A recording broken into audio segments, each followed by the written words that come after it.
Segment 2, Gold and Black Live, and a very special guest here. Rob Hummel joins us from his home in the Chicago area, and we appreciate that very much. Welcome to the show. I know, as I always say, it's the highlight of your media week, I'm sure. So there you go. It is. This beats Big Ten Media Day every day of the week. Sitting down with you, Alan. There you go. There you go. Well, Rob, this is airing on Friday. Rob will have by this time we'll have attended Big Ten Media Day. Brian Newbert, he'll have a chance to chat with Brian, I'm sure, up there on Thursday when the Boilermakers, Matt Painter, and I think is he bringing Trey Kaufman-Wren and I believe Fletcher Lawyer and Braden Smith too. Yeah, there you go. So, and that would make some sense. All right, the Goodman and Hummel podcast is back up and going. I listened to it last week. I saw you shot a 76, which is that, by the way, is that a good score? Are you getting to be a 3 or 4 handicap? I've got you. So I mean, my summers. This is all I have. This is all I have. But I love it. I love it. So I do play a lot, and I'm lucky because of a guy I work with on the, I guess, financial side. He's out of Truist in Atlanta, so I can kind of play at Eastlake whenever I'm there, which is a very unknown perk at the time of choosing to work with this guy, but also a great one now. So 76 there, that's just because of the history. The Tiger Woods walk down 18. The clubhouse is like an ode to Bobby Jones. Like it is an awesome place, and the redesign is really, really cool. So that was a really good score for me. Anytime I break 80, I feel pretty good about it. Or anytime I beat Bobby Riddell, I feel really good about it too. So, where do you play in Chicago? I mean, is it easy for you to play when you're in Chicago, or is it hard? I mean, because it's you can't play in a city, so to speak. Yeah, it's hard. Where do you play in Chicago area? Well, I joined a golf club in Evanston, so Evanston Golf Club. But as soon as I joined, they decided to shut the course down for a year, so it's currently closed. The videos they've sent look cool. Yeah, they're redoing the irrigation and the bunkers and the greens. So that's unfortunate timing wise, but. Harborside is a pretty solid option. The only problem is it's probably gonna be a little slower. My brother and I will go out there at twilight in the summer and tee off at 5, and you might play 27 holes and it stays light till 8. So that's the best time to go. Ravislow is a pretty good option publicly, and then with the course being closed, we've had reciprocal play at a lot of places in kind of like the north suburbs. But your number only comes up so often. So even though the courses are nice, you're not getting to go out all that much. I've played a lot this summer with my dad and my brother in North Indiana. Sandy Pines is a really, really nice public course. It's funny. You got to travel 30, 40. My son lives on the South Loop and is trying to do a little bit of the same thing you're doing. And you got to go 30 45 minutes. No, you'll be in the car. You'll be in the car. And that was the good thing about Evanston is that it's really 20 minutes. It's usually 20 to 25 minutes there, but with the construction on the expressway, it could be like 40 minutes home. But 20 minutes isn't terrible. 40 minutes is not ideal. Well, there are some hard-hitting questions we're hitting here, but I have to ask you about your pickleball because I get confused on your with Jeff, who is a knucklehead. He should be on our site, but you already admit that your dad is great. He is. Do you play much though, or do you try? Or you just guarantee that you can beat him? Did you play tennis growing up? Yeah, I played tennis growing up, but not like that well. We'd go out on whether it was vacations or summertime. I played freshman and sophomore year of high school. Played on like the JV team. Pickleball wise, I don't play a ton. I'd like to play more because it is fun, and I like to play tennis too. I like both of those sports. My dad he's not even fun to play against. Doubles wise, he can take any partner and he'll win. Yeah. And if you play him in singles, you can just tell that he has the ground strokes of a number one singles player that played at a Big Ten tennis program. He's got multiple serves. He hits the ball hard. He's got the finesse shots. I don't like dinking or doing whatever they call it. I am not patient enough. It's like hit a winner, whether it's you or me, and let's go to the next point.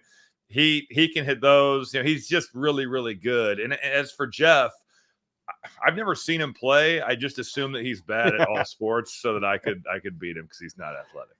Yeah, you guys have a great rapport, and I think most of it's honest, so it's good. It's it's funny from that. It makes for an excellent podcast, and I know our viewers already probably are subscribing and seeing it as you go. All right, so Purdue basketball obviously coming off last year. A really interesting team, I think, and I don't know if you've had a chance to see him in the gym yet. I've had a couple chances. Really going to be an interesting group. I mean, I think if you love basketball, and Matt Painter, I think we can both agree, is pretty good at putting things together. This will be an interesting group. And you add a guy like Braden Smith, who I'm going to guess has a little chip on his shoulder. As much as he loves Zach-Edey, he likes to prove that he can do something that people say he can't. What do you see from this group? And it will be an interesting year watching the Boilermakers, I would think. Yeah, I think that the talent level. I've been to one practice the morning before the Notre Dame football game, and that was a tough day. Yeah, we'll not get into that. Yeah. And I just was blown away by the depth of talent that this team has, and not to be critical of past teams or even teams that I played on, but I felt like when I played, our top 7 or 8 were pretty good, but like 9, 10, 11, there was probably some fall off, if that sounds right, whether it was guys that weren't ready to contribute because they were young or something else or whatever. Sure. But like the fact that Raleigh Burgess might redshirt, I mean, they're pretty high. Everyone that you talk to is really, really high on him. And it's just one of those things where there's guys that are in front of him that are upperclassmen and older. I just think that Coach Painter's done such a good job, and his staff has done such a good job of stacking good players on top of good players, but then also taking on the challenge of retaining those guys. A lot of places can stack good classes, but the portal just decimates them. So that was the biggest standout to me. And they didn't play much. It was a lot of drill work. It was a lot of teaching. It's one of those days where recruits are in. So it wasn't like it was scrimmages galore. I agree with you on Braden Smith. I think that proving that he can be a top player in the country minus Zach-Edey has fueled him all summer. I'm excited to see what Fletcher Lawyer can do, because in a lot of the biggest moments last year, he was terrific. I think the consistency aspect is what's held him back from being an all Big Ten player, and maybe a little bit of the physicality. And it sounds like by all accounts, he's had a good summer in the weight room. This team will be different, but it has to be a really fun challenge for Coach Painter, I would think, to get to kind of tinker and redesign. And, it's so fascinating to see how he's gone from such a defensive minded coach in the mold of Gene Cady. Yeah. When I played for him, I bet we worked on like 70-30 defense offense. It was a lot of defensive principles, and it kind of showed in the way that we guarded, and then the rules changed. And I think that as you gain experience and you get older and you see more and you become wiser, you kind of change your philosophy. And he's become more of an offensive-minded coach. And I think for him to say, all right, we've thrown the ball in the post heavily the last 2 years, and they'll still do that with Trey Kaufman-Renn. I have no doubt about that. But to run some different stuff, to maybe play a little bit faster, although I didn't think they necessarily played slow last year. Yeah. I just think that's got to be a fun challenge for him to take on, and we'll see kind of how this team is. A lot of exciting pieces. Cam Heide is an exciting piece. Yeah. Miles Colvin is an exciting piece. I'm looking forward to seeing how they play. Yeah, it's that Cam Heide has. I'd like to say he has Rob Hummel athleticism, but I don't want to damn him at all. That he is an amazing. No. That dunk at the Final Four that separated him immediately. Okay, which he already had. Just to have it, but it was funny because it was a practice last Friday, and he did another one of those. Just came out of nowhere and threw one down. It's interesting though with Colvin and Heide, and I think they have some, making sure they fit together, or will they fit together in terms of their ball handling skills and what they bring to the table. But if they don't, you still may go Kaufman-Renn and Jacobson. You've got those kinds of things that I think give Matt a lot of options. No, I agree. I think the 5 spot is going to kind of unlock how the lineup falls, I would assume, because with Trey Kaufman-Renn, you could play him at the 5, but I'm assuming that's more of a matchup based there's certain guys who you'd be like, we just don't want to put them out there to have to guard and rebound with who's coming. If you're playing Indiana and they've got Ballo and Renew, or you're playing Maryland with, their bigs and Derek Queen and Julian Reese, like that could be probably problematic. But matchup wise, that could dictate it. Is Will Berg ready? Is it Daniel Jacobson, who's 17 years old, but obviously very talented? Coach Painter is going to have options, but depending on what kind of happens there, I feel like that 4 and that 3 spot kind of fall in line from there. Guard play is also, with CJ Cox and with the fact that he's going to have some options with Jakari Harris too. Guards aren't going to be coming out much, obviously, with Braden Smith and Fletcher Lawyer, but they're going to need guys to contribute and maybe play small in certain situations. How do you see that? Well, I think just to play your role, can you star in the role that's going to be given to you? Obviously, Braden Smith is going to play a ton of minutes. Fletcher Lawyer, I would assume the same. But for Jakari Harris and CJ Cox, can you come in? Can you make an open shot? Can you, guard your man and impact the game defensively? The thing that stood out in seeing both Jakari and CJ, and I haven't seen them play a lot, but in the one practice I went to, was just how physically ready they are to play basketball at this level. When I came to Purdue as a freshman, I was 6'8", and I bet I weighed 190 pounds. Now you see that the advances in strength training at the high school level. There's freshmen coming in that already have like college level bodies, and it's not just the freaks of nature that are coming in there. A lot of guys have gone through some legitimate strength and conditioning programs. So there's obviously going to be the freshman wall. There's obviously going to be some things about going from high school to college, especially in the COVID era, where there are guys that are 24 years old playing college basketball. But I think the question is, how do you fit in alongside Fletcher and Braden? Can you complement them? Can you beat out a guy like Miles Colvin, who played legitimate minutes on a national runner-up team? Those are not easy things. Miles has a lot of experience. Miles is really talented. But how do you fit in alongside the best players? You mentioned Goodman and I's podcast. I thought what Bill Self talked about with AJ Storr. I mean, we all know how talented AJ Storr is, but in asking him what his role is, for anyone that didn't listen, he goes, I don't know what his role is, but I know what I want him to do: guard the ball and offensive rebound. And he goes, that would impress NBA scouts more than anything he could do scoring. They know he can score. They've seen him do that. I thought Coach Self's kind of comments about that were really interesting and also very true. That would impress a lot of people if you go out there and kind of fit in, because, his point about moving on to the next level at the NBA, you're not going to be the number one option. There's only a few number one options in the league, right? You've got to fit in alongside those guys and show that you can play like that. Yeah, I thought I took that when listening to that was either a veiled message to message for sure.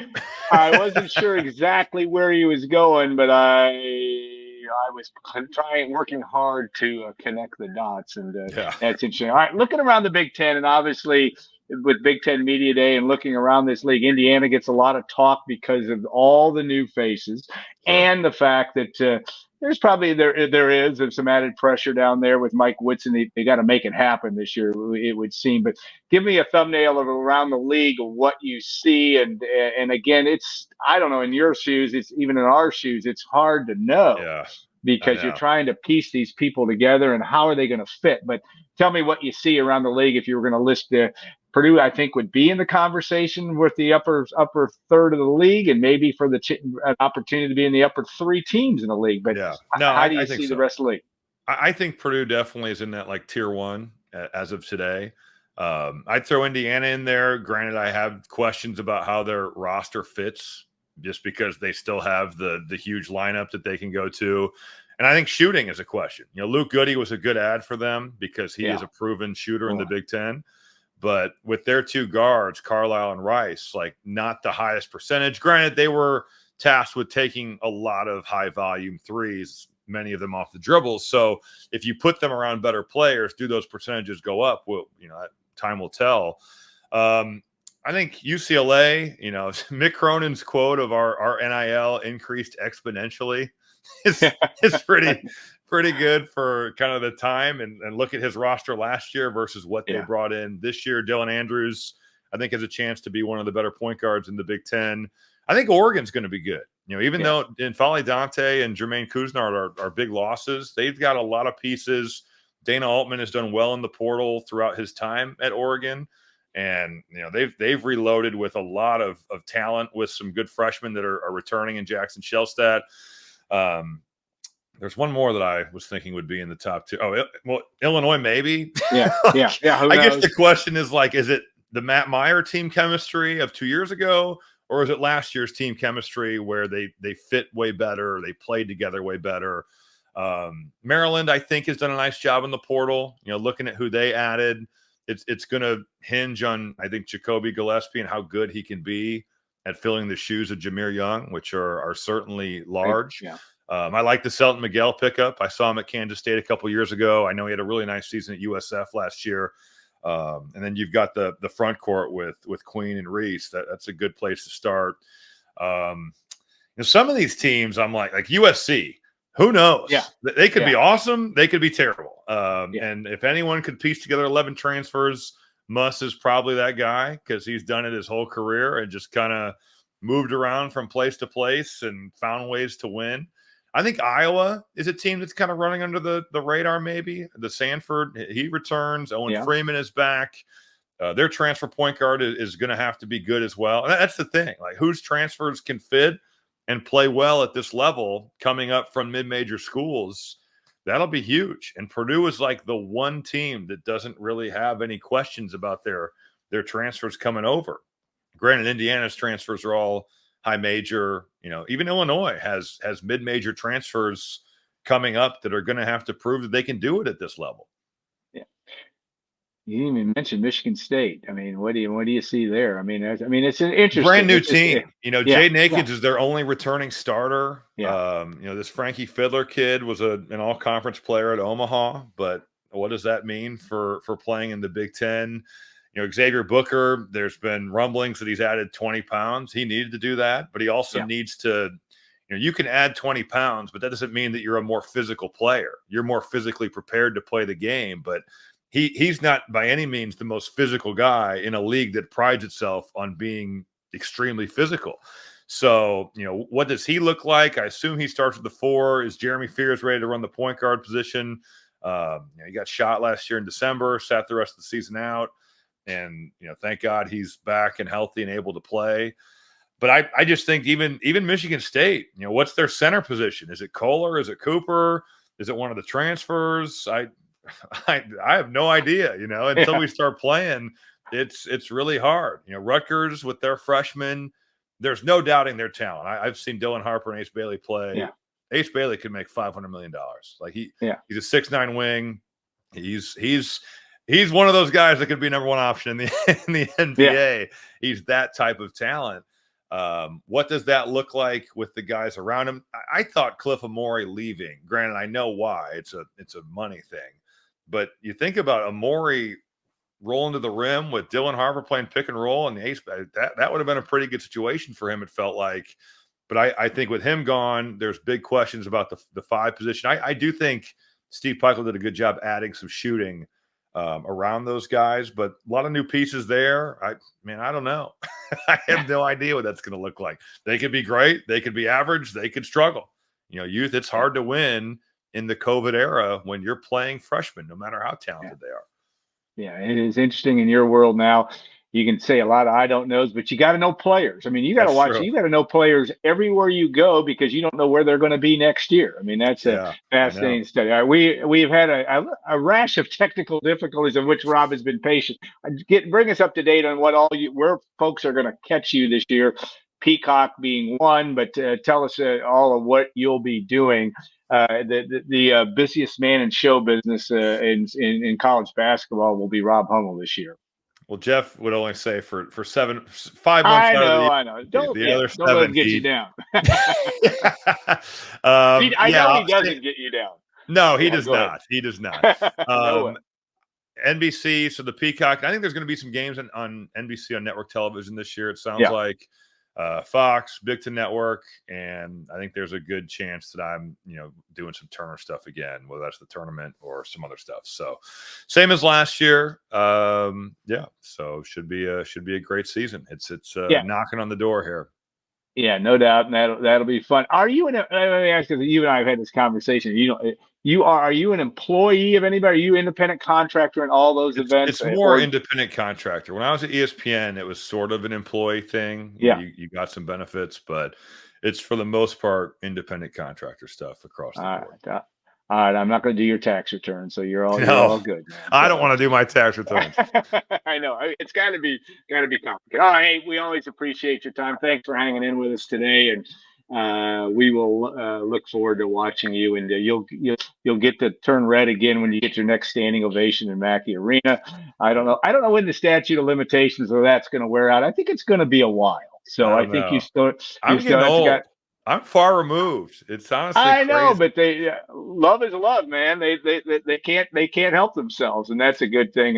And it's always a pleasure to have you in Mackey Arena and also doing Purdue games, but also all the work that you do in the world of college basketball. Have a great rest of your week. Good luck on whatever's left of your golf season, which I know is probably getting shorter with all this work coming up. I'm going now. So gotta get it in when you can.